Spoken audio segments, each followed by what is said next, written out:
Ukraine যুদ্ধের 1000 দিন পার হলেও বন্ধের কোনো ইঙ্গিত পাওয়া যাচ্ছে না। উল্টো উত্তপ্ত হচ্ছে পরিস্থিতি, বাড়ছে পরমাণু হামলার আশঙ্কা। ইউরোপের দেশগুলোতে একে একে বন্ধ হচ্ছে ইউক্রেনের দূতাবাস।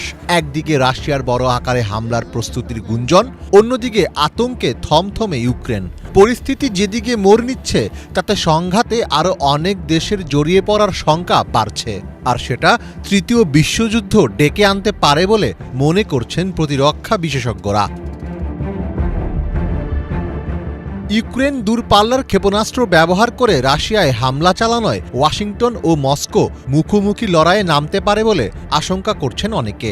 রাশিয়ার কঠোর সতর্কবার্তা সত্ত্বেও ইউক্রেন মঙ্গলবার যুক্তরাষ্ট্রের তৈরি ATACMS ক্ষেপণাস্ত্র দিয়ে রাশিয়ার অভ্যন্তরে হামলা চালায়। পাল্টা হামলার আশঙ্কায় এরই মধ্যে ইউক্রেনে মার্কিন দূতাবাস বন্ধ করে দেওয়া হয়েছে। দূতাবাস বন্ধ করে দিয়েছে স্পেন, গ্রিস, ইতালি সহ আরও কয়েকটি দেশ। সম্প্রতি আরেকটি বড় পরিবর্তন ঘটিয়েছে বাইডেন প্রশাসন। তারা ইউক্রেনকে মানববিধ্বংসী স্থলমাইন সরবরাহের অনুমোদন দিয়েছে। সংবাদ মাধ্যম CNN জানিয়েছে, মঙ্গলবার রাতভর দূতাবাস এলাকায় বেশ কয়েকবার বিমান হামলার সাইরেন বেজেছে। দূতাবাসের কর্মকর্তা কর্মচারীদের এরই মধ্যে দ্রুত নিরাপদ স্থানে সরিয়ে নেওয়া হয়েছে। জরুরি পরিস্থিতিতে বা সংকটকালে দুই পক্ষের মধ্যে আলাপের জন্য যে হটলাইন চালু থাকে, যুক্তরাষ্ট্র ও রাশিয়ার মধ্যে সেটিও আর সচল নেই। চরম বৈরিতার মধ্যেও বিভিন্ন দেশ এই হটলাইন চালু রাখে, ফলে বোঝাই যাচ্ছে যে কোনো সময়ে ঘটে যেতে পারে বড় কোনো হামলার ঘটনা। চলমান উত্তেজনার সাথে জড়িয়ে গেছে ইউরোপের আরেক প্রভাবশালী দেশ যুক্তরাজ্য। রাশিয়ার ভেতরে যুক্তরাজ্যের নির্মিত স্টর্ম শ্যাডো ক্রুজ মিসাইল নিক্ষেপ করেছে ইউক্রেন। রাশিয়ার কুর্স্ক অঞ্চলে ওই ক্ষেপণাস্ত্রগুলো প্রচণ্ড শব্দে বিস্ফোরিত হয়েছে। কমপক্ষে 14টি বড় ধরনের বিস্ফোরণের শব্দ শোনা গেছে। ইউক্রেনের পাশে দাঁড়িয়েছে আরেক ইউরোপীয় দেশ নেদারল্যান্ডস।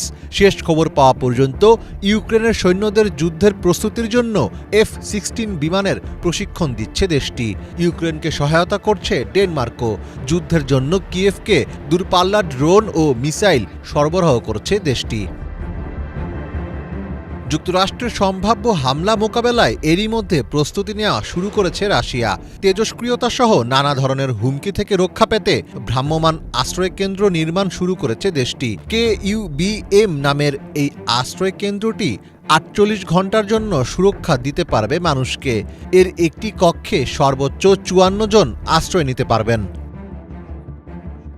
তবে তৃতীয় বিশ্বযুদ্ধের আশঙ্কার মধ্যেও আশা জাগিয়েছে পুতিনের যুদ্ধবিরতির শর্ত। রাশিয়ার কয়েকজন কর্মকর্তা জানিয়েছেন, ক্রেমলিন দ্বন্দ্ব মেটাতে রাজি হতে পারে, তবে এক্ষেত্রে কিছু শর্ত রয়েছে পুতিনের। প্রথমত, যুদ্ধ অধিকৃত ইউক্রেনীয় ভূখণ্ড ছাড়বে না রাশিয়া। পাশাপাশি কিয়েভ ন্যাটোয় যোগ দিতে পারবে না। বন্দী এবং ইউক্রেনে যুদ্ধরত প্রত্যেক রাশিয়ান সেনাকে নির্বিঘ্নে দেশে ফিরতে দিতে হবে। এছাড়া শান্তি ফেরাতে যুক্তরাষ্ট্র ও রাশিয়ার যে কোনো ধরনের চুক্তিতে নিরপেক্ষ অবস্থানে থাকতে হবে ইউক্রেনকে। তবে বর্তমান বাস্তবতায় ইউক্রেন ও তার মিত্র দেশগুলো এসব শর্তে রাজি হবে কিনা সে প্রশ্ন থেকেই যায়।